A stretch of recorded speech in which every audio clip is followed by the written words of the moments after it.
13. This is the grand finale, last game of the year. So, and definitely rivalry week, right? All the big teams playing their rivals. So it's definitely going to be a fun week. And man, we're going to look at least 13 games, and I'm sure you'll throw another one in there at the end. But so we're going to have a busy evening for all the fans out there. So looking forward to it. So let's see, Gator Dave, another 50% week. 50-50.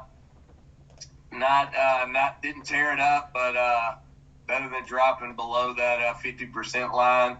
Another good week against Miami Mike, 2-1 in the showdown game. So still faring well in that regard. So and we'll see how we do this week on our showdown game. So the college football poll changed up a little bit with Cincinnati's now in. So we got Georgia, we got Alabama, we got Ohio State, and Cincinnati is sitting there at number 4. They are finally in, and I don't see them losing, so they're probably going to be sitting there at the end. So a big dot deal for Luke Fickell and the Bearcats for sure. Yeah, most definitely. Yep, number 5, Michigan, and we'll see what they do against Ohio State. And number 6, yes, Notre Dame. We were talking about that earlier. They've snuck in there at number 6 at this time. So obviously they're going to need some help if they're going to get into the Final Four. So they have no business being there. No business. I'm telling you. But everybody else crapped the bed. So all those other teams have.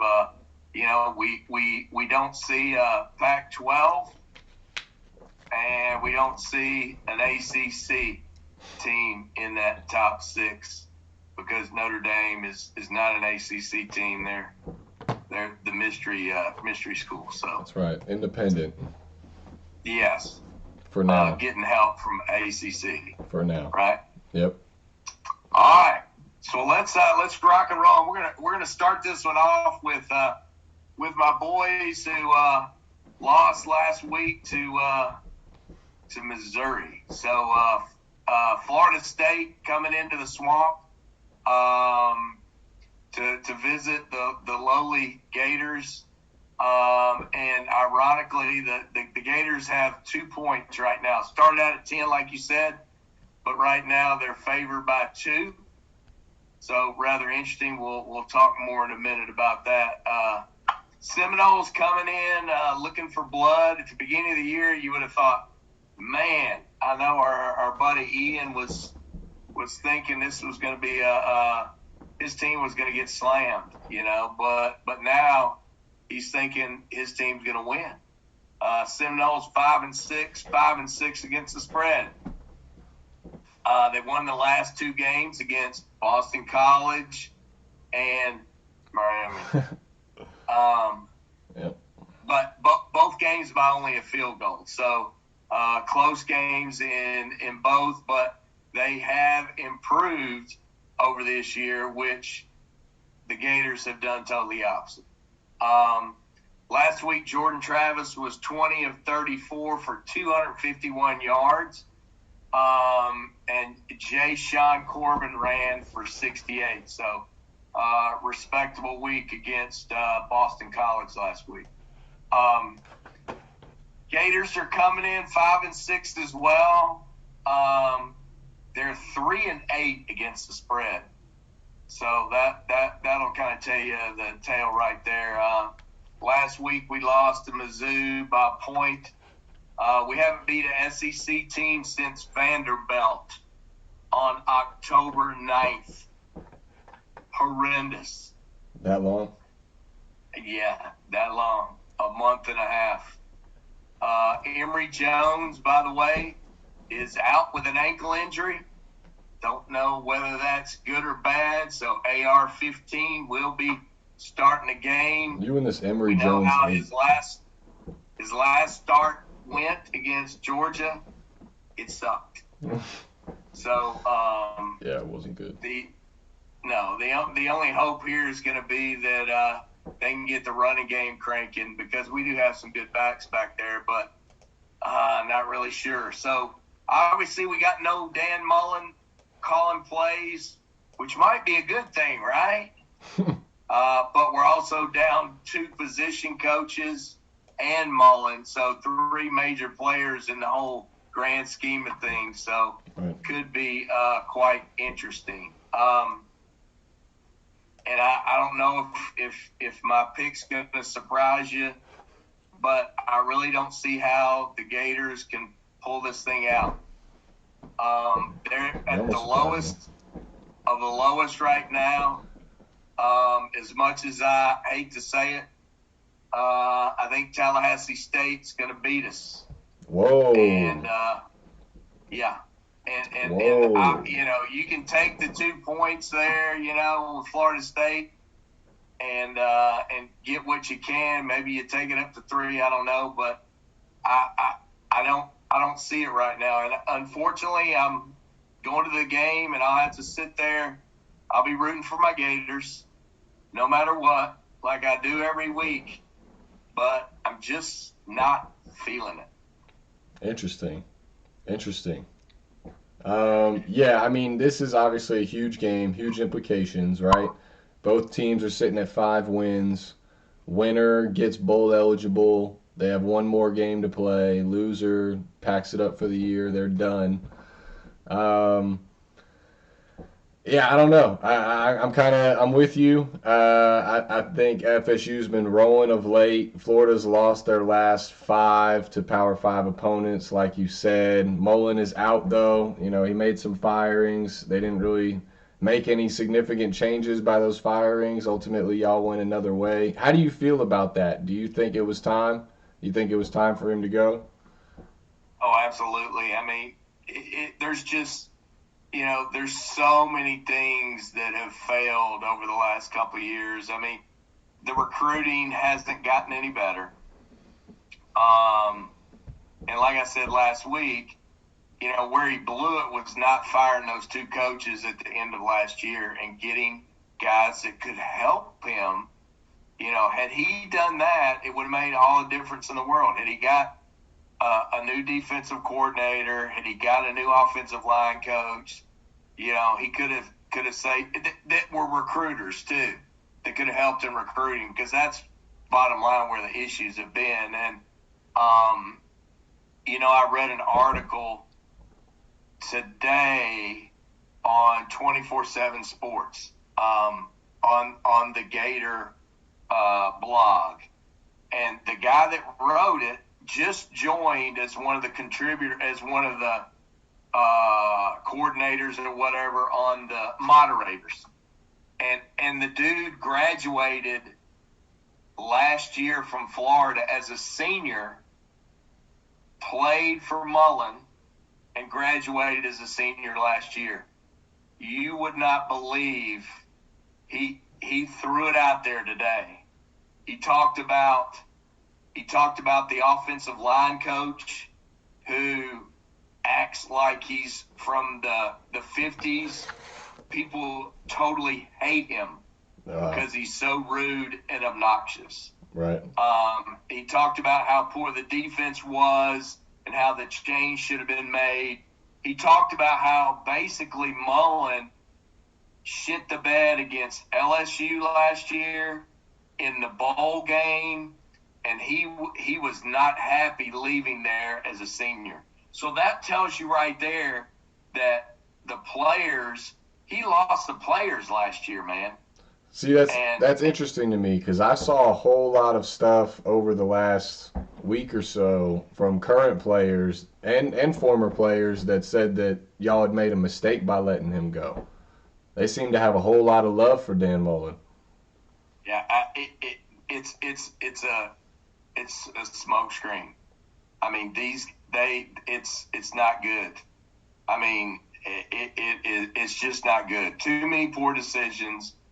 Lost confidence in from the team. It's a train wreck and totally regressed this year. I mean, yeah, 100%. It's the opposite of what Florida State did. Florida State looked like shit at the beginning of the year, and they got it together. Well, that's what's supposed to happen in a given year. Either you get better or you stay the same. You're not supposed to regress. Right. You know, I mean, and start losing to shitty teams. I mean, there's just no excuse. And yes, I want him out of there. And our guy that we want, and we'll see if it comes out, is a guy named Billy Napier, who, you know, folks that are in the knows in football know that he's been around the South as assistant coach for Clemson, coordinator at Alabama, and he's just got his crap together, and that's who we want right now. We're not shooting for the stars and thinking that, you know, we're going to get the coach from Oklahoma like LSU thinks they're going to get, or freaking Bob Stoops is coming out of retirement or some bullshit like that. You know, we're being realistic. We want a guy that comes in with a process, with a great recruiting scheme, and can get support from the administration and the boosters. So that's where it's at. That's where it's at. I hear that. All right, so let's see. Game number 2 is another big one. So we got Ohio State favored by 8 at Michigan.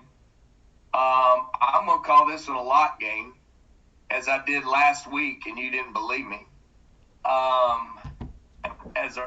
Ohio State comes in 10-1, 6-4-1 against the spread, and that's a lot to do with the beginning of the year. Last week, the Buckeyes put a freaking whooping on Michigan State. A freaking whooping. I believe it was 56-7. This offense is for real. I think this offense, like I've said, and I'll keep saying, I think this offense can beat the Georgia defense. Wolverines are coming in 10-1 as well, 9-2 against the spread. Last week they took care of Maryland quite well, 59-18. Prior to that, they beat Penn State by 4. Ohio State beat Penn State by 9. I'm just thinking right now with the route that Ohio State is running right now, I just think they're unbeatable. And 8 points, you know, maybe get it down to 6.5, but I think they'll cover the 8 points. Ohio State will in this game, and I'll call that one a lock for me. This is a Gator Dave lock right here. It's the Gator Dave lock. Gator Dave lock. Yes, sir. I love me some Gator Dave locks. Yeah, I think they continue to roll. Ohio State's just, I'm all in on them at this point. I've been sort of questionable on them ever since that Oregon game, but they've just put it together. I mean, they showed me, and I think the country and obviously the committee last week, you know, what they're capable of. That's why they're at 2 right now above Alabama. I do think right now it's a race between, you know, UGA and Ohio State, and that's who it'll come down to is what it's looking like. But yeah, I think Ohio State just reiterates, you know, we're still big brother to Michigan here. This is still, don't get your head twisted, Harbaugh and Wolverine fans. You know, just because you're sitting 6, you're still our little brother, and we still own you. I kind of see that as how this game is going. I mean, absolutely giving it to them, you know, beating them by double digits for sure. I'll still probably take them down to that -6.5, but I could easily see this game, you know, being a 2-touchdown, 3-touchdown game, by when it's all said and done. So. Yep. Yep. The one thing I will say though is what we talked about a little bit before we hopped on is this is rivalry week, right? Rivalry week. So it is. In that some of these games, it's also these guys' last games, especially if they're not bowl eligible or it's senior day, they're going to be playing with a little more heart in some of these games. Michigan is one of those. Seniors have never beaten Ohio State. They have a perfect opportunity. It's their best team since they've been there. So they'll be coming in a little bit more fired up for that. But in this one, I don't see it happening. I like Ohio State. I'm with you. All right. Awesome. All right. So we're straight on that one. Next, we go to the ACC, and we talk North Carolina at North Carolina State. North Carolina State getting 5.5. So the Heels are 6-5 and only 4-7 against the spread. Again, this is roller coaster. North Carolina up and down, up and down. I mean, literally, if you look at their schedule, it's been win, loss, win, loss, win, loss. I mean, what the hell? So they lost to Pitt by 7, but they did beat Wake by 3 in a shootout. Yep. They have lost their last 3 games on the road. Okay? On the road, they've lost their last 3 games. So something to think about there. Interesting. Wolfpack's 8-3, 7-4 against the spread.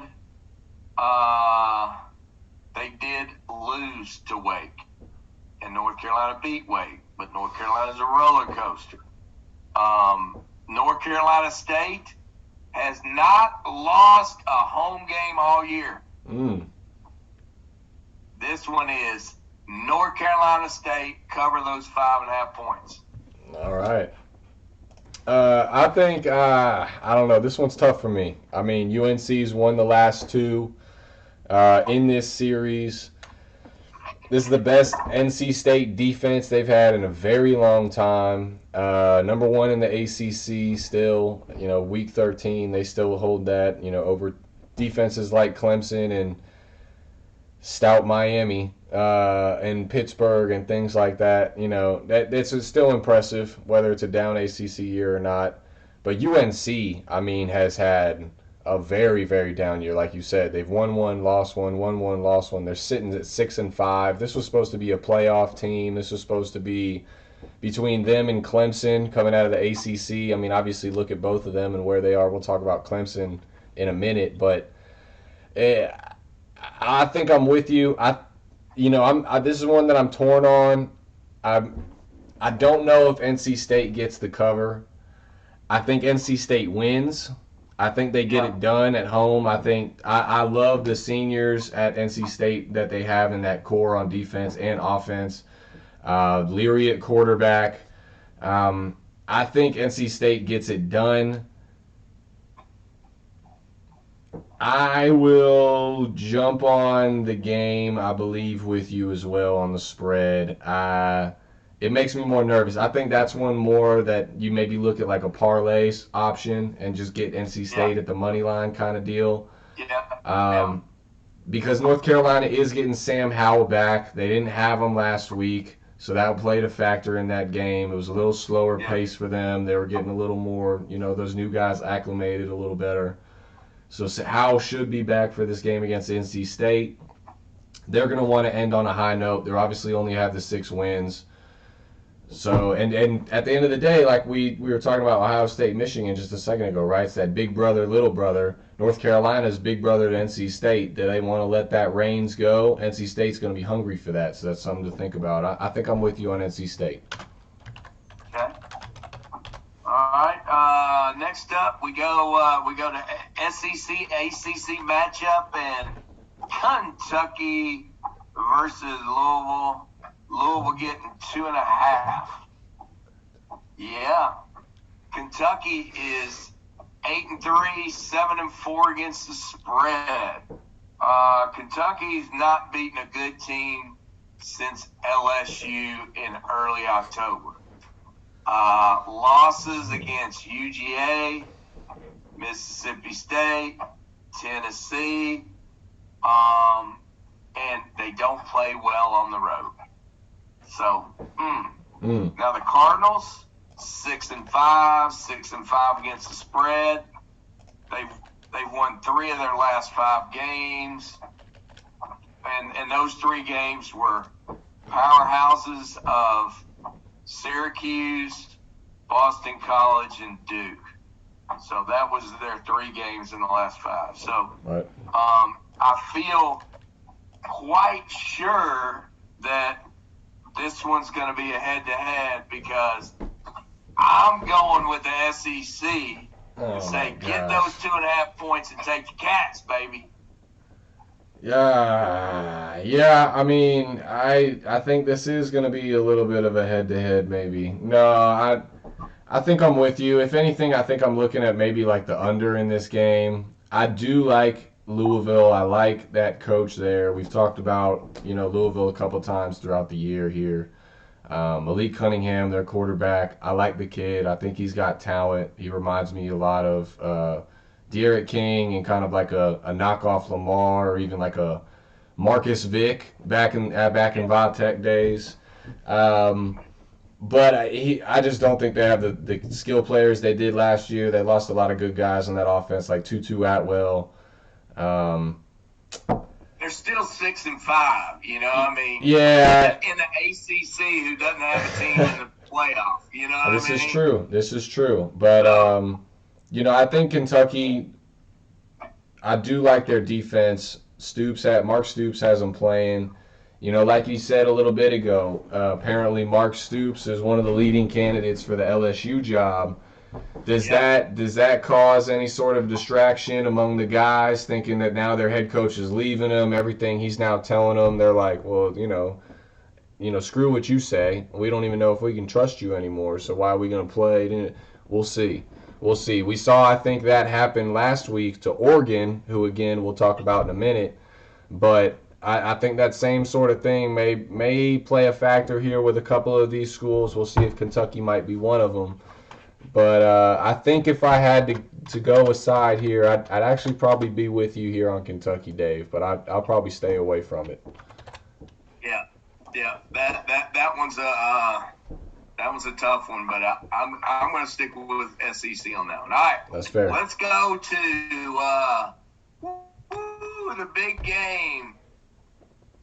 There in the great state of Oklahoma, my boy Don Birmingham and his son Blake are watching us now, and probably wanting to know how we're going to bet this game, Mike. They're on for this game. That's one of the big reasons they're on. So Oklahoma favored by 4 at Oklahoma State. Sooners are 10-1. 5-5 against the spread. A win last week by 7 against Iowa State, as predicted, at home. Their lone loss, obviously, was against Baylor at Baylor. Cowboys, 10-1, 9-2 against the spread. Ooh, they're liking the spread, right? Their lone loss was against ISU, Iowa State, and that was a month ago. Okay? Let's talk a little crossover game. TCU. The Sooners won by 21. The Cowboys won by 46. I am telling everybody now, we got a Gator Dave lock. Easy money. Take them Cowboys, baby. All the way. Wow. Get some points and love it. Gator Dave lock for the Cowboys. I am with you on the Cowboys, Gator Dave. The Oklahoma Sooners are too shaky of a team for me to put anything behind them right now. Their quarterback, I feel like they really just don't have an identity at this point. They don't even know, who to follow as a team, who's their leader. And that's also another guy, in Lincoln Riley, who's, I mean, granted, he sort of had those talks for the last couple years, right? There was talks of him going to the Cowboys as their head coach. But now, I mean, he's a serious candidate again for that LSU job that we were talking about earlier. Um, that could be playing a factor in some of these guys' minds and how they play this game. It's going to be a cold night game in Bedlam. I think I'm with you. I'm with you. I'm with the Cowboys. I think they get it done. Seniors, they get it done on senior day, and they ride out in a blaze of glory. Those seniors haven't won, have they, Mike? I think. No, I don't believe so. I know last year Oklahoma just beat the snot out of them. It was like 42-13 or something like that in Norman. And yeah, it was rough. Oklahoma State's for real this year. I mean, they've got their defensive coordinator is going to be gone. He's going to get a head coaching job. It's already out there. Yeah, that absolutely. Guy is a stud, and he is gone. So yeah, I'm and my boy Don Birmingham from Oklahoma texted me before the game last week and said Baylor is going to beat Oklahoma, and sure enough, it happened. So yep, they're going down again. They're going down again. Yep, I think you're right. And talking a little bit about that defense, we've mentioned, I think, a couple times again on this show earlier in the year, but if you've been watching, you already know this, but Mike Gundy, Oklahoma State's head coach, said in media day, prior to the season even starting, that he thought this was going to be his best defense ever. And you're seeing it on the field. I mean, this is not a typical Big 12 defense. Yeah. It's not. Yeah, they're playing serious ball. Gundy's so full of shit, I mean, True. That guy's gonna run for governor, when he gets out. He'll probably get it. It's the power of the mullet. That's what that is. That is the power of the mullet. Yes, sir. Hey, so shout out to Mr. Crawford and Public House who jumped on the chat too, by the way. So right on. What's up, fellas? So next up, we've got another ACC SEC battle. All so right. we got Clemson. We have Clemson getting 11.5 against the South Carolina Gamecocks. Tigers are 8-3, but only 3-8 against the spread. The Tigers have won 6 of their last 7 games. Big win last week against Wake, but they did lose to Pitt earlier in the year. Clemson offense has actually come around a little bit in the last few weeks. They put up 543 yards against Wake last week. So we've definitely seen improvement. And we know Clemson's got a decent defense, right? Yep. South Carolina, 6-5, 6-5 against the spread. And big win last week against Auburn, from the SEC West. They won by 4. But the week before that, they lost to Missouri. So it's like, what the hell? Now, they have not won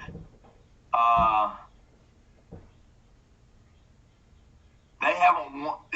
They're still having trouble winning at home. So, which is a little concerning. So, I'm this is a tough one. 11.5 points is a lot of damn points, and South Carolina's on the roll, and everybody's putting their money on South Carolina. And, South Carolina is my SEC, right? So, but I got a hard time believing in the Gamecocks. So I'm going to say Clemson and the to cover those points, and I'm betting also this might be a head-to-head. What do you think? This is not. This is a stay away from me, Dave.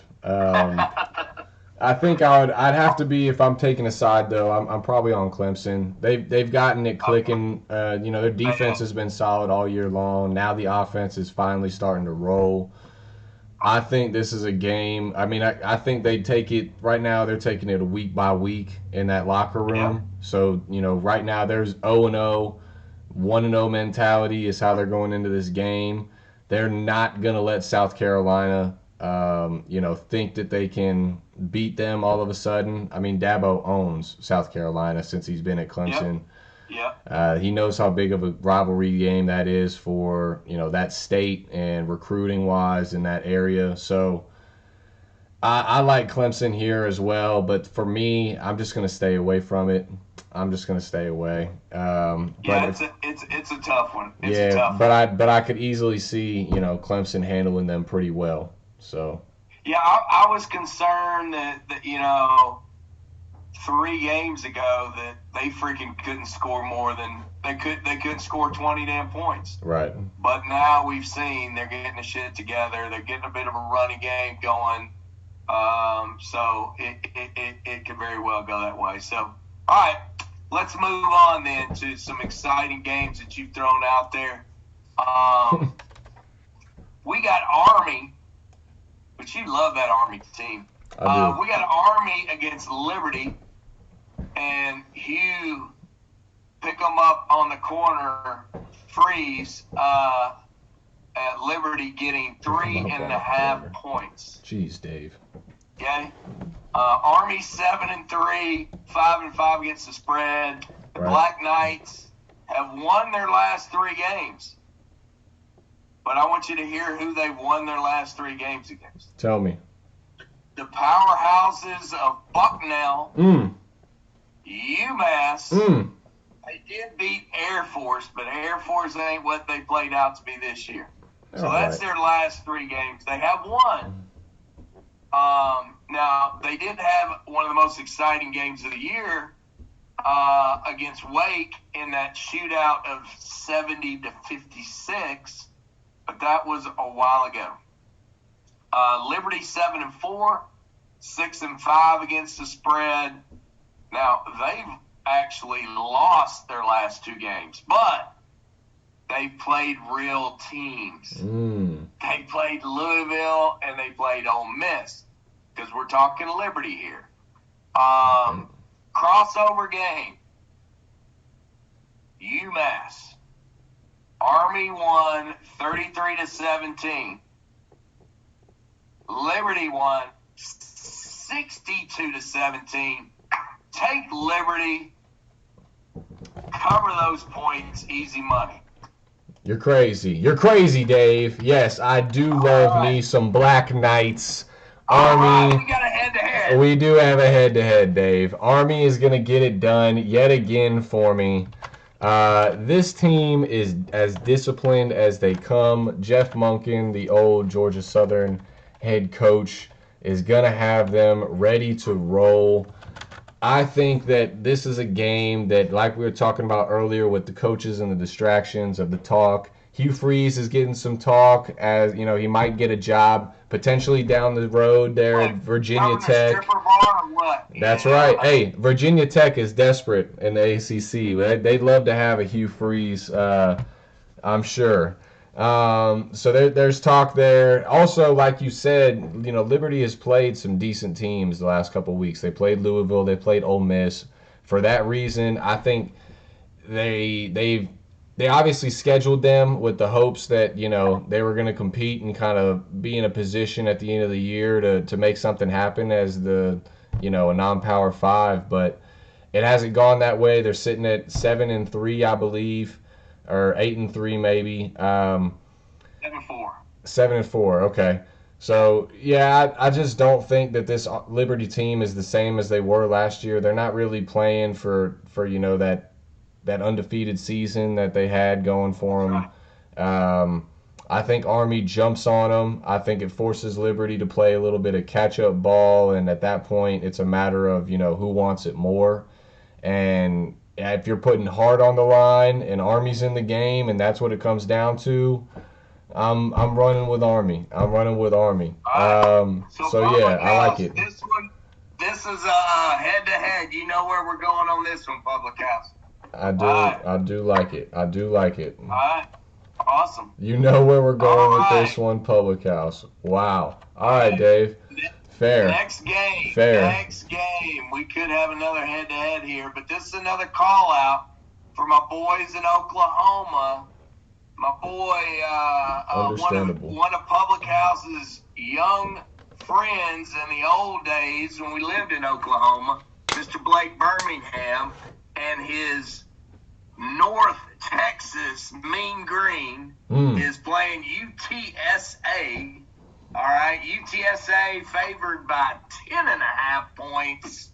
Woo! They are 11-0. They are 8-3 against the spread. What can I say? Undefeated. But 10.5 points, that's a lot of damn points. A lot of points. Because let me tell you, the Mean Green is 5-6 and 8-2-1 against the spread. They won their last 4 games, so they're putting it together. Yep. The total polar opposite of my ding dong Gators. They've got some crossover games. Didn't get a whole lot out of most of the crossover games, but I did look at the Rice. We need to trademark that. The Rice game. Okay. North Texas won by 6. UTSA won by 45. But still, 10.5 is a lot of points, Mike. Mm-hmm. But I say, undefeated UTSA going to be 12-0 at the end of this game. What you think, Mike? They might be 12-0, but are they going to cover, Dave? They're going to cover. Oh, we got another showdown then. Public House, we got another one. Public House, we got another one. I got that one as a lock. Write it down. Well, You got that one as a lock? I got that one as a lock, Dave. Let me tell you why. I got notes on this one, Mr. Gator Dave. So you know something I don't know. North Texas started the season 1-6. Okay? They have since won their last 4, and they finally are starting to roll. That offense is finally back on track. On the other side, you do have... You know about, then on the other side, you do have this riding high UTSA team. They've seen all year that North Texas was garbage towards the beginning of the year. They counted them out. They figured that this is a done deal. Rack it up. We got an undefeated season. Let's go home. This is North Texas's senior day. Last game of the year. It is a rivalry game between these two schools. I'm going to tell you something else, Dave. UTSA's last 5 games, oh no, I'm sorry, not their last 5 games, but 5 of their total wins decided by 1 possession. Decided by 1 possession. North Texas needs a win to become bowl eligible. They're sitting at 5-6. They need that win. You hear that, Blake? He's going for your team, buddy. Mean Green, baby. Mean Green. They're going to get it done. They are going to get it done. Look at this game to potentially win outright for North Texas. I'm telling you, look at the money line potentially here. There's good numbers on it.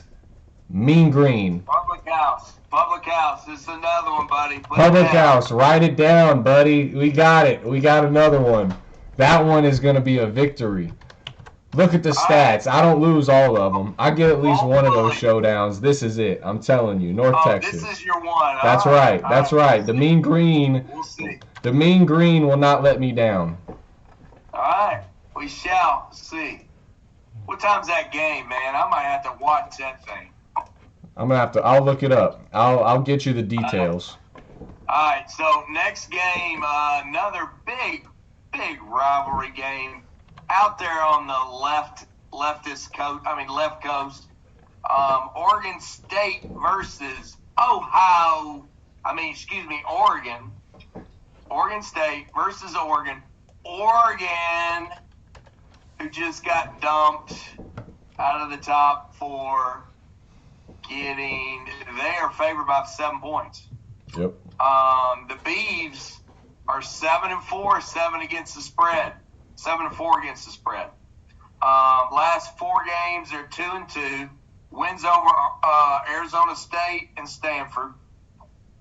Last week they put up 327 yards against ASU, but they're only passed for 90 yards. Oof. Oof. Oregon is 9-2. However, 4-7 against the spread. Not good against the spread. Last week they lost their second game to Utah, getting whooped. And by the way, that would be your head-to-head you won last week there, Miami Mike. I told you I get one, baby. I get one. You get one. Check the stats. They have a number of crossover games, and I can tell you Oregon fared much better in all the crossover games. So I'm saying this game's at home at Nike Stadium, and I say they cover the 7 points. All right. I might, if I were betting, I'd go 6.5, but I say here they cover the 7. Interesting. I'll put you down for the 6.5. I'm on the other side, sir. We got another one. Go down, game. We got another one. I think this is some typical Pac-12 football. And what I mean by that is, it's just garbage. Who wants to watch it? It's not going to be a good, fun time of a game. It's going to be ugly. It's going to be just, you're not going to enjoy it. I'm telling you right now. You can try it. Give it a shot. Let me know next week, y'all in the chat, if you watch this game and you would enjoyed it. Okay? I hope I'm wrong, because I'll watch it. Yeah. Because I do have something in on this on Oregon State. Yeah. But I just don't see it. Oregon State, I was very high on them after that Ohio State game, and we talked about it last week. They sort of peaked on the top of that roller coaster, and they've just been going down really fast ever since. And they've seemed to bottom out now. That's your coach, Mike. That's your future coach. Well, why do you not have confidence in this guy that's going to be your future Miami coach, buddy? Well, it's a completely different thing. I mean, if you look at Oregon and their talent of who they have, since 2015, they've had 3 5-stars. Nike and all that money, they've had 3 5-stars, right? 2 of them are on this year's team. They haven't even been healthy. They've only played, I think, 2 games together all year, and they're both on the defensive side of the ball. So you're saying that Cristobal cannot recruit. Oh, no. That's not what I'm saying at all. I'm saying it's really hard to take a guy who's grown up in South Beach, Miami, and Dade County and get him to fly all the way to Oregon and Autzen Stadium in Eugene, that cold-ass weather that they're about to experience right now, and get him to sign up for that. That's a tough task to do. Why can't he get all that talent in California, though, buddy? There's tons of talent in California. I mean, he could, but if you look at the numbers of where the NFL talent is, even in college, of the 5-stars, the amount of 5-stars and how they're distributed out, even 4-stars, Florida is above and beyond the state with the talent. You got Texas, you got California, and maybe some of these other states like a Louisiana, even Georgia. Even Georgia, for example. They kind of fill out that top 5 per se, but Florida, I think it's almost even double the number 2 number next to them. So you're able to go back home. Speaking on the Canes, you want to get into this. Cristobal is a former player. He won a championship as a player. Former assistant coach at Miami, won a championship. He knows what it takes. He knows the standard, knows what it needs to get done. He'll bring the guys in. My dream is that, he comes and Ed Orgeron slides down there with him, becomes the DC for him. I think our recruiting would be insane. The biggest issue with Miami at the end of the day is our O-line play. It's been the issue for 20 years. It's been our trench play.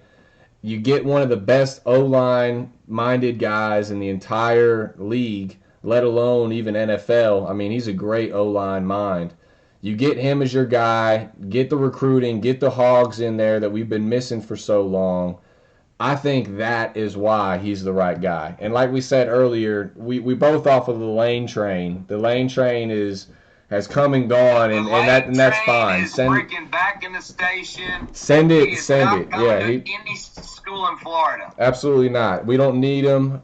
He's just going to bring recruiting violations and a Bill Clinton type scandal to South Beach, and we don't need that in Coral Gables. We do not. So I think that, I don't think he's the guy. I think right now it's you go get Mario Cristobal, you throw the kitchen sink at the guy, you stand outside of his house with a speaker until you get a restraining order, and if he doesn't go at that point and he wants to stick with Nike, let him die on that cross per se. You know what I mean? Let him die out in Oregon in that cold ass Pacific Northwest. And when that Miami job looks juicy and loving, like he wants to come back and tells everybody I made a mistake, well, tough cookies, girlfriend. You're with the new one now. You know what I mean? So I think this is a game, though, that Oregon State, getting back to this one and this Oregon State-Oregon matchup, I think this is one that Oregon State holds on to. I think there is a lot of commotion, again, with talks about Cristobal and leaving and not being part of that school anymore, giving up on those guys in that locker room.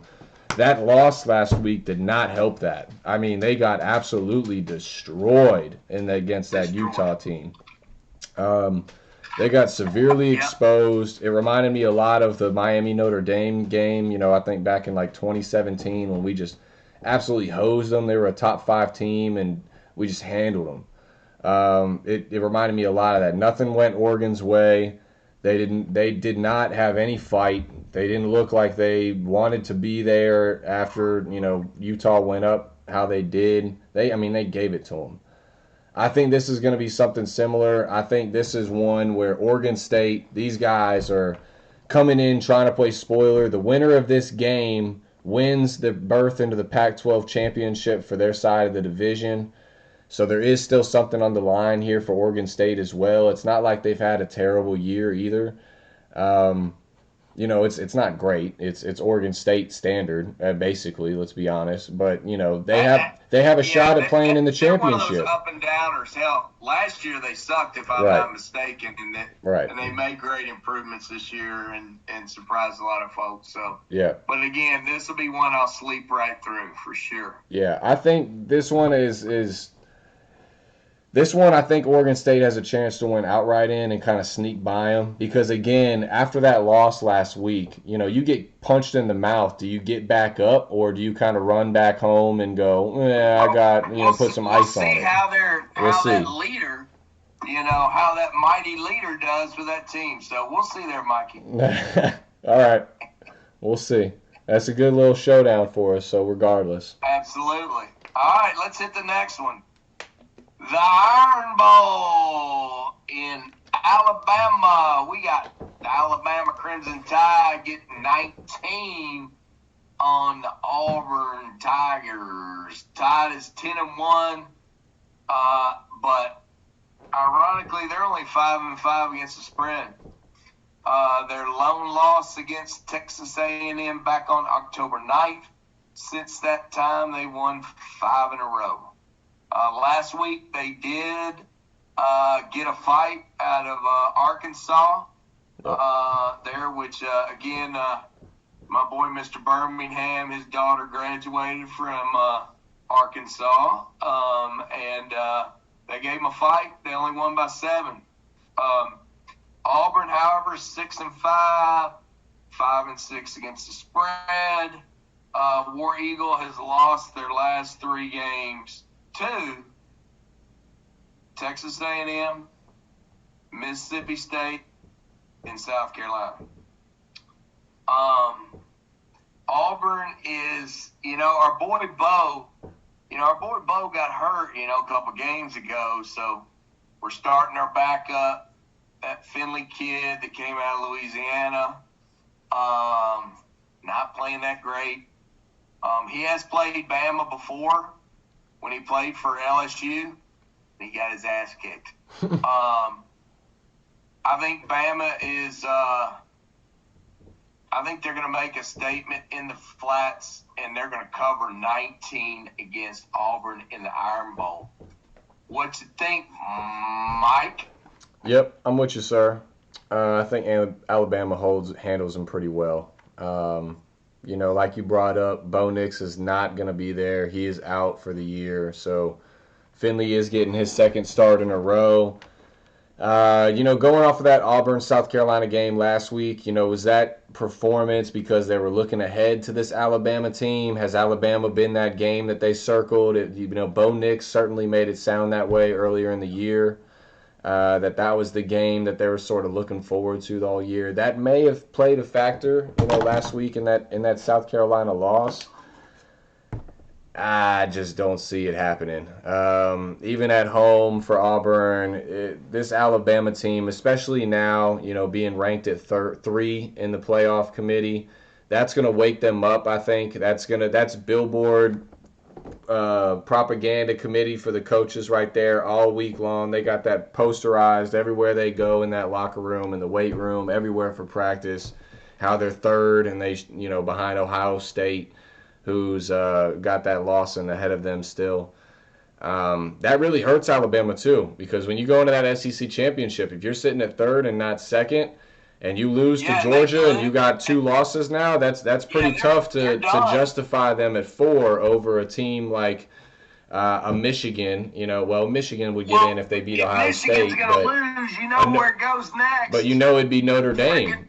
Notre Dame would get it, so it'd be either Notre Dame or Alabama at that point, and the committee will probably go with Notre Dame. They love Notre Dame for some dumb reason. It's probably money based, and I get it, but I really wish the committee would expand, and I'm hoping that this does happen so that it forces the committee. It riles some fan base up. I'm hoping Notre Dame does get left out, because if they do, that'll really rile them up. They got enough an alum and a fan base to really make some noise and money behind them to make some change happen in that playoff seeding. And I think, a lot of people think 12 is the number. I think we'd be good with 8. I think 8 is good. Six is fine, but I think 8 is the number. 8's more than enough. I think 8 is the number. You give the top 2, some buys, let the other ones play it out. You could, and go from there. But I'm with you. I think Alabama handles Auburn. I just don't think Finley gets it done for him. I think Alabama is just going to be too much. Auburn will probably compete early just because maybe it's a rivalry game, but I believe that Bama is just going to be too much for him. Bryce Young is still in that Heisman race, and now it's basically between him and C.J. Stroud, that Ohio State quarterback. So that Nick Saban is looking to have another trophy in his locker room, his trophy case, to be able to show recruits, yet another Heisman here at Alabama. Not only do our running backs win them and our wide receivers win them, but our quarterbacks win them too. That'd be huge for them recruiting-wise and prestige-wise, to an already legendary, annoyingly legendary program.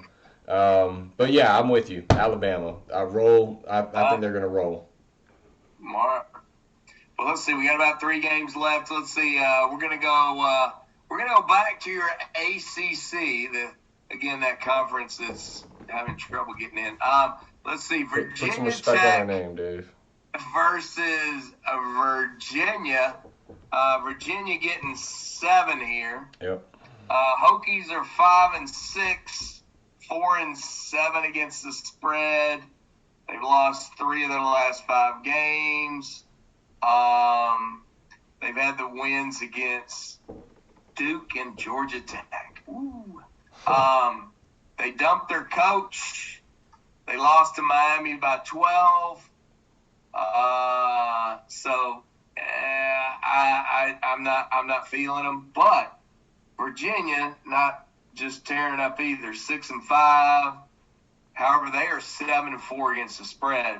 Yep. The Cavaliers have lost their last 3 games, but their last 3 games were against Pitt, Notre Dame, and BYU.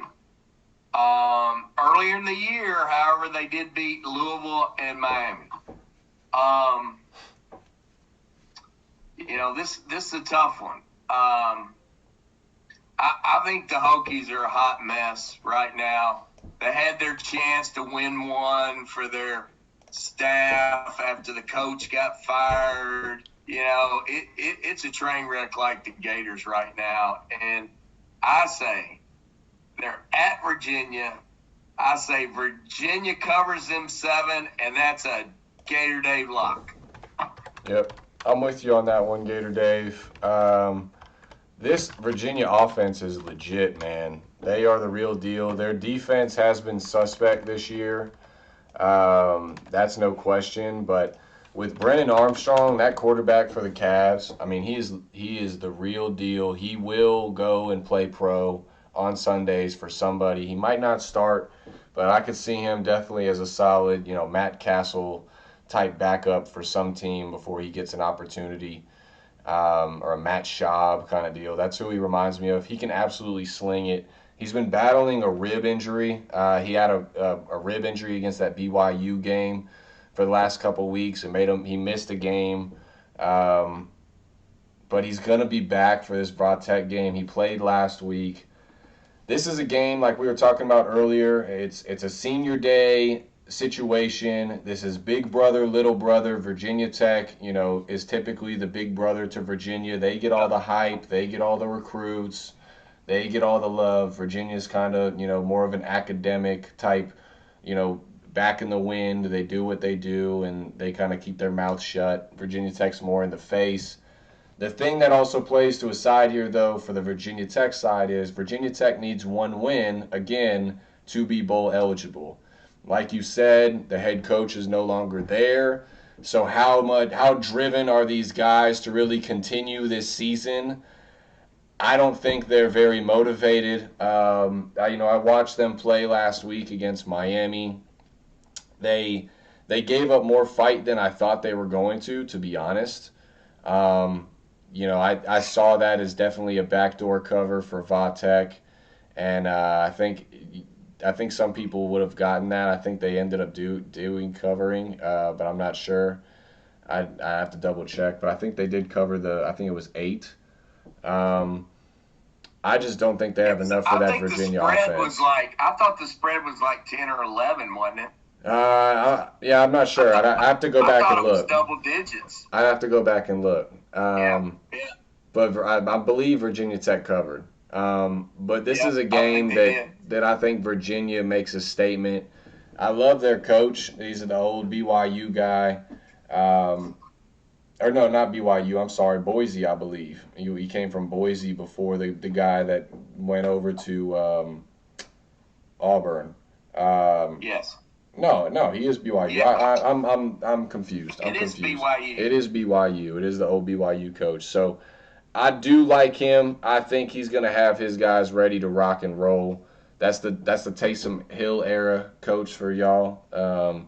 But I like the Cavs here. I think they handle them pretty well. I mean, I think this could end up being pretty ugly for Tech. I think the Cavs handle it easily. It's a lock for me, man. It's a lock. Yep, I think the Cavs handle it easily. All right, let's head over. Let's head back to the the Midwest there in the Big 12. We got Kansas State versus Texas, and Texas is getting 3 points. Okay. Yep. I'm wondering what the hell here. All right, the Wildcats 7-4. 7-4 against the spread. They've won 4 of their last 5 games. The only loss was against Baylor, and we know Baylor is good. So what I did, when I looked at Kansas State, so if you put them in the middle, they've beaten all the lower end teams, and they've lost to the higher end teams. But to be honest, you got the Longhorns are 4-7, 4-7 against the spread, and they've lost their last 6 games. And it's like they're a lower end team. and I looked at the crossover games. I mean, the Cats look better. I mean, to me, this one, geez, Louise, this one's a lock, no doubt in my mind. Kansas State Wildcats take this one. Easy money, lock. Yeah, I think I'm with you here, Dave. I mean, the thing for Texas that people need to be aware of is their quarterback situation right now. Not only, did they lose Bijan Robinson, who was a Heisman favorite for, I don't know, the entire season. They lost him for the year. He announced that he's coming back for them next year, which is huge for Texas fans. That was a huge sigh of relief for them that he's coming back. But right now their issue is at quarterback as well. They're potentially starting their third string quarterback this week against Kansas State. At that point, how much faith do you have in Tom Herman's recruiting? The coach that was here before, who Sarkisian now. If that has shown us anything in the past, it's they don't really have a whole lot of fight when they're supposed to win. When they're not supposed to win, they sort of have their back against the wall. These guys have performed. Tom Herman was one of the best underdog coaches of all time when he was coaching at Texas. He had a crazy record. Now you got Sarkisian, who is obviously struggling. You see what their $58 million they paid to basically get Herman out and get him and his coaching staff in there, what it's gotten Texas so far this year. I believe this is a game that is, let me double check, but I want to say, Texas cannot become bowl eligible. They're 4-7, so it's not like they're really playing for anything. This is their last game of the year. They could want to, say that we're going to send the seniors off right, but it's not even a game that's on Saturday. It's on Black Friday. It's a noon kickoff right after Thanksgiving. I have a hard time. I think those guys are going to have a good meal that Thursday night, good team meal. They're going to be feeling, nice and fat and sassy going into that Friday morning that, they're Texas. They're not worried about Kansas State. And Kansas State, talking about underdogs and, one of the best, their coach is one of the best. The old North Dakota State coach, he's one of the best underdogs coach in the nation right now when he's an underdog. I mean, he performs. He gets his guys ready to go time and time again with guys who are 2-3 stars, not even ranked by any recruiting basis in Kansas State. He gets those guys rallied and ready. I'm with you, Dave. I think the Wildcats get it done. I think the Wildcats do it. And Texas goes back to the drawing board, tries to find some guys maybe in the transfer portal, and see if they can get it done next year. I feel for Sarkisian because I think if he doesn't, he's going to have a real short leash, and he'll be out of there pretty quickly. Yep. Because they got the SEC coming up down the road, baby. Oh, absolutely. And you don't spend that kind of money for wins 4 or 5 years from now. You want some change ASAP. No, you definitely don't. Yep. All right, next game you threw at me.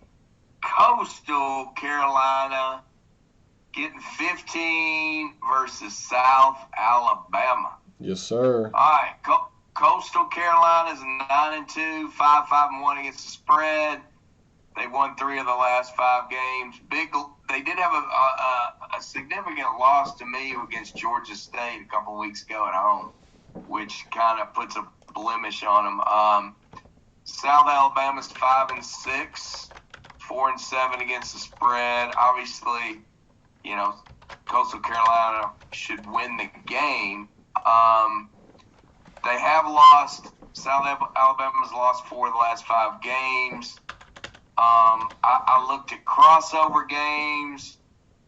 I did my math on crossover games. And, Mike, you realize it's 15 points. 15 points. That's a lot of points. Take Coastal Carolina to cover them 15. That's another Gator Dave lock. Oh, boy. Well, sir, this is another showdown for us. So, I am going to take those 15 points. I think it's a lot of points in this situation. for South Alabama. You got Grayson McCall coming back. I mean, he played last week for him. He's fighting through an injury. He's going to finish the year for Coastal. Does he end up coming back, next year? That's left to be said. Or if he's going to go ahead and head to the draft. We'll see where it leads Coastal. Coastal's coach is getting a lot of talk to get some of these other jobs. He's a guy, also a leading candidate for that Virginia Tech job that we were talking about earlier. And honestly, I could see him fitting in very well for Vatech. That would be a little worrisome for me being, a Miami fan dealing with that in the Coastal. I think he'd be able to recruit guys pretty well there. He seems like a cool, laid-back guy, lets guys be who they want to be. However, 15 points is a lot of damn points. However, 15 points is a lot of points. It is senior day. I'm going to beat that into y'all's heads in this episode. It's rivalry week. These are big things to consider. South Alabama also needs one win to be bowl eligible. Big things to consider here. South Alabama has also had some very, very tough losses. 2 of those losses were 2-point losses to Louisiana Lafayette, and Texas State, who are, not great by our standards, but by, Coastal Carolina, South Alabama, Lafayette, Texas State, those guys. Texas State and Lafayette have had a good year. Last 2 weeks, South Alabama has struggled. Their offense hasn't been able to get over the 14-point mark, but they have played some better teams. I think this is a game they make a statement. I think this is a game that Coastal sort of goes into. They have that same mindset, like, we've already wrapped, like the UTSA game earlier. Same sort of thing with that Mean Green, North Texas. They have something to play for. This Coastal team really doesn't at this point. They're just trying to finish the season and maybe get to a good bowl game, maybe show out for some scouts, that kind of thing. But I think South Alabama could sneak it. I think they could even potentially win this one outright. I like South Alabama in I heard that. Potentially outright South Alabama. That's on right. The showdown game. That's right. But I think they cover that 15. I think they cover that 15. I think that's a lot of points. That's a little disrespectful to this South Alabama team. Granted, South Alabama has had a rougher year this year than years in the past, but I think they come to play here. This is a team that, when you're on par with these guys, like a Coastal and a South Alabama, all year long they were talking about how good Coastal was going to be. Coastal was going to be the team. They were going to be the team to sneak in potentially to the playoff. They're going to get a New Year's Bowl. They're just throwing it at them off rip. South Alabama, I can guarantee you, has taken note of that prior to this game, and they're tired of it. They want to go in. They want to make a statement. South Alabama. Playing at home. All right. South Alabama. Another showdown for you. Public House, write it down. There's another one for you, Public House. You got another one, Pub. We got that game. We got Oregon State, Oregon. We got UTSA, North Texas State. We got Army and Liberty are the showdown games. All right. How many is that total? What is that, 5? Showdown games? Yeah, we got 4 of them. 4. Okay. Coastal, Oregon State, UTSA, North Texas, Army, and Liberty. So I think it's just 4 showdowns. Okay. Well, all right. Guess what? Maybe we'll have the tiebreaker here with our sneak-in game of the week. Me. All right. What are you sneaking in on me? BYU -7 at University of Southern California. The over/under is 64.5. So it is a 7:30 p.m. Pacific time kickoff. So night game in LA. Senior day. USC is 4-6. So not playing for a bowl game in this slot. But they are potentially, because they actually play next week against Cal. So their shot at a bowl eligible is still available. However, again, one of these teams that don't have a head coach. So is this a point where they're just trying to end this horrid year where they're sitting at 4-6 right now, and just get it done and move on, or are they going to be playing to win the next two, maybe the next three in a row if they do get into that bowl game? Standing in their way is a 9-2, 14th ranked BYU team before they even go and play Cal next week. If they lose this game against BYU, I think that game next week could be pretty ugly for SC. That might be one to look ahead on if you're looking at that California game. I believe it's at Cal as well. And I would assume that USC is going to be the favorite, if not the favorite already. That might be one to look at moving forward here, people. Just to consider, especially if BYU beats this USC team. This is their senior day. This is when they'll come out. If BYU wins here, they will be flat next week. Look for Cal to get that win against SC then. But that is then. This is now. Dave, what are your thoughts on this BYU-USC game? My thoughts Hit me are with it. USC has beaten Arizona, Colorado, and Washington State early in the year. They've lost they got smacked by UCLA. They got whooped by Arizona State. Yes, they They got smacked. No, they lost to Arizona. No, they beat Arizona, actually. Lost to Notre Dame. Lost to Utah. I mean, I'll be honest with you. I see no reason to believe that USC is going to win this game. So I'm going to say take the Cougars and the points. Yep, I'm with you, Dave. I'm all over BYU here. I think that is one of my locks of the week. I just don't see it happening for USC. I mean, they've had some guy like Jackson Dart who's played, better football for them this year than Slovis at quarterback. But again, how driven are these guys to make it happen? I think BYU, especially looking ahead, they potentially could have been looking ahead to this USC matchup last week. They played at Georgia Southern, so they flew all the way to Statesboro, made that drive from Atlanta down to Statesboro. Not a fun drive on I-16. They went in there against an option team, got it done, 34-17, handled them. Went back to Utah to get ready for this USC team. USC, like you said, I mean, UCLA put up 60 against them last week. Now, granted, it was a little bit closer, through the first half than it was the second. Halftime, it was 28-17 UCLA. So USC had a shot. They were still in it. In the second half, though, they were outscored 34-16.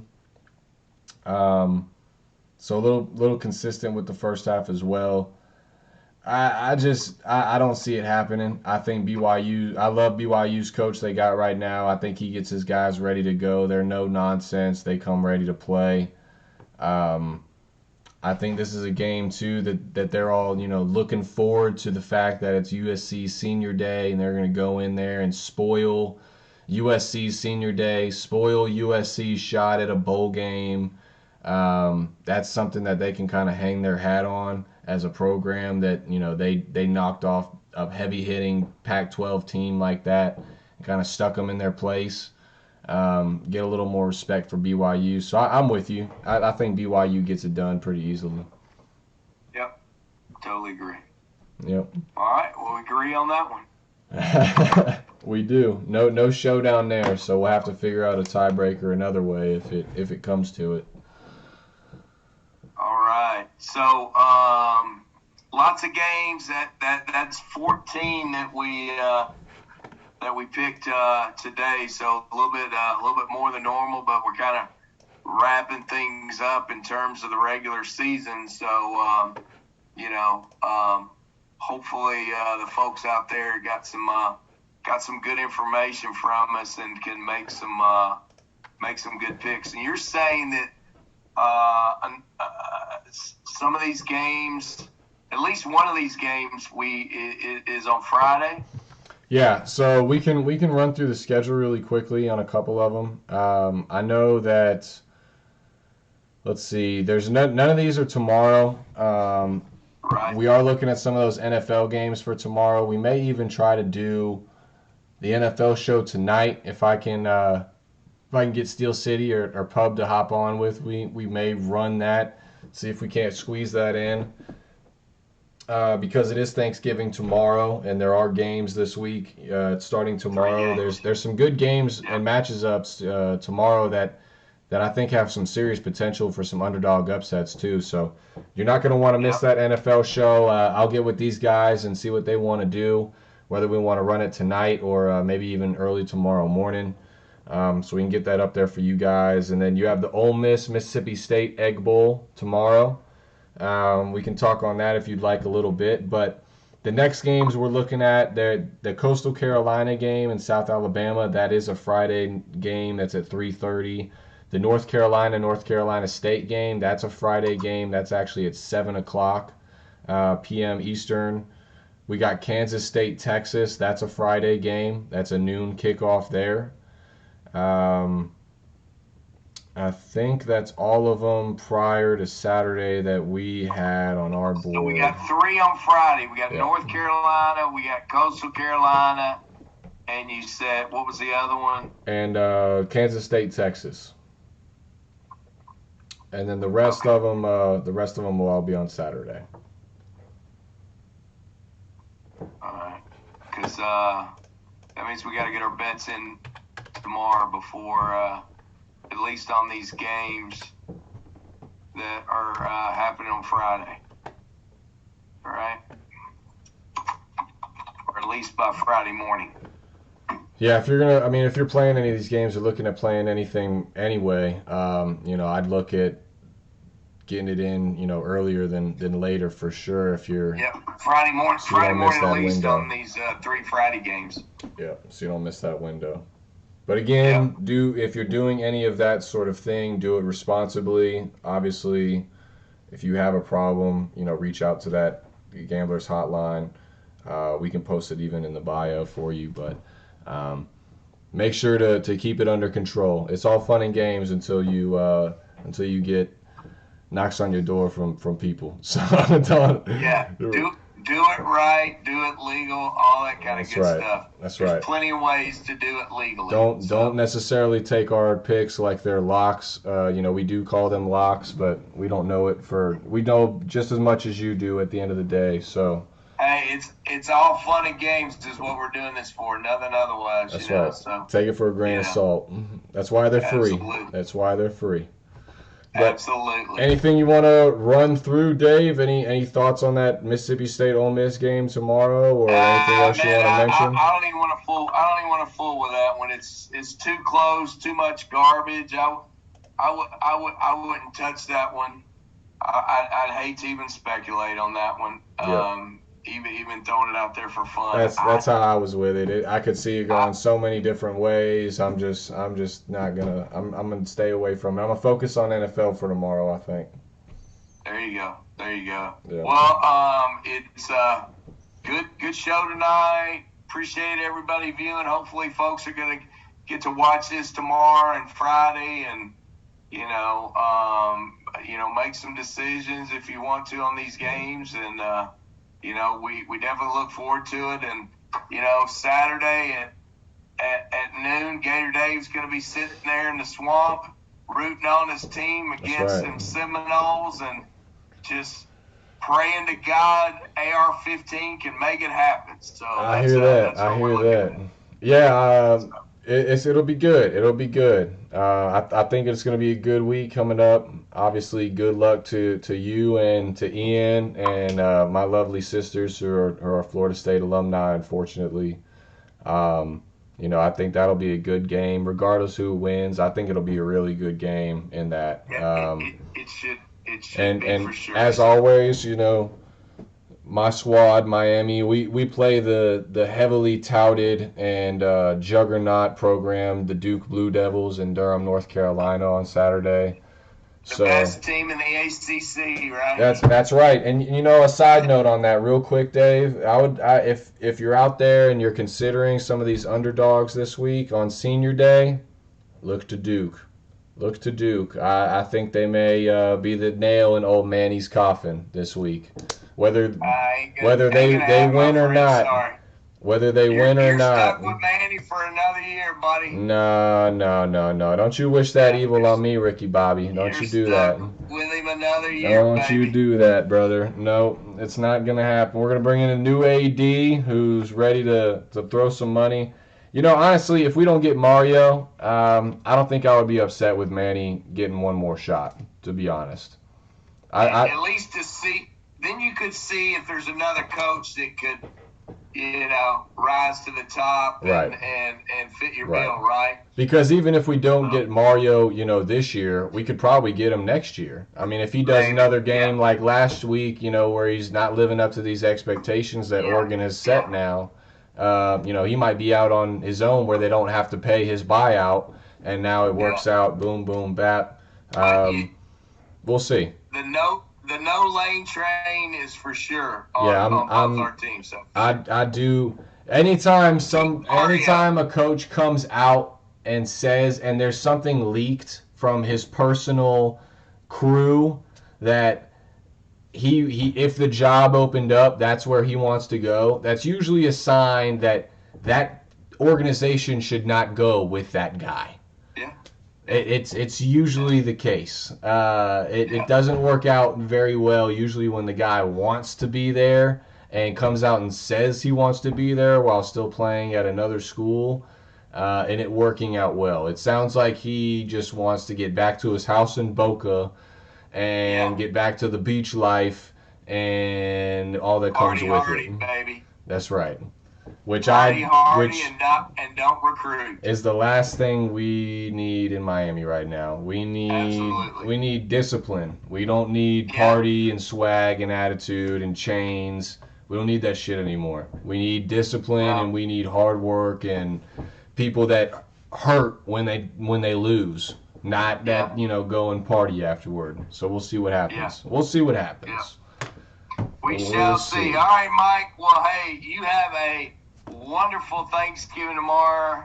You as well, sir. With family and man, I appreciate the time tonight. Appreciate our folks that watch live and that are gonna watch it recorded. And maybe we try to shoot for another episode sometime soon to talk about some of these the championship games and such, right? Oh yeah, absolutely. Yeah, we'll have championship week next week, so we'll be back here next week, and it'll be back at the regular time on Thursday. This week we just obviously had to do it a little sooner because tomorrow is Thanksgiving, and again, yes, Dave, happy Thanksgiving to you and your family. Public House, my boy, Steel City. Happy Thanksgiving to y'all. Happy Thanksgiving to everybody in the chat. Appreciate you guys watching. Very thankful for everybody, and good luck this week, and hopefully it's a good one, full of good rivalry games, and absolutely. Regardless of if you do anything with these games, hopefully they're fun to watch. Absolutely. And we'll see how we are after the games, Mike, and look forward to those head-to-heads. And all I can say is, go Gators! Yeah. Go Canes, baby. Go Canes. All right, Dave. Have a good one. Have a good night.